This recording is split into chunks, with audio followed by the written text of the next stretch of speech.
झालं होतं बाबाला? सर मागच्या रविवारी आजोबा बाथरूमला जात होते. तर बाथरूमला जाताना अचानक पडले ते बाहेर. अच्छा. तर पूर्ण एक साइड पूर्ण असं काही हालचाल होईन झाली अच्छा. आणि बोलताना बोबडी ओरडू लागली. बोलता येत नव्हतं. बोलता येत नव्हतं. काय काय केलं नंतर तुम्ही? काय नाही सर, सकाळी गावाकडे गेलो आम्ही.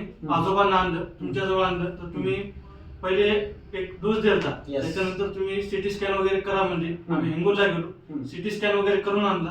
त्याच्यानंतर तुमच्या ट्रीटमेंट नंतर थोडा आम्हाला फरक पडला. अच्छा.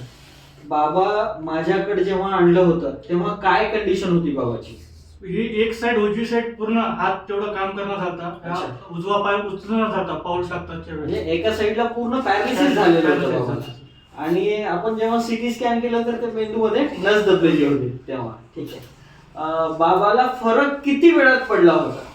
जेव्हा डोस दिला तेव्हा थोडे फ्री झाले ते. अच्छा. त्याच्यानंतर आय थिंक मला वाटलं 2-3 दिवसात पूर्ण 100% पॅरालिसिसची रिकव्हरी झाली आपल्या इथे. 3 दिवसामध्ये 100% 100% रिकव्हरी झाली. बाबाला आणलं होतं तेव्हा कसं आणलं होतं ते एकदा सांगा. उचलून आणलं होतं सर, अक्षरशः लहान लेकरासारखं उचलून आणलं होतं. अच्छा. आणि आज बाबा त्यांना चालता येतं? आधी तरी काठी घेऊन जात होते, आता विदाऊट काठीनं ते चालतात. चालतंय. बाबा थोडस चालून दाखवा आम्हाला.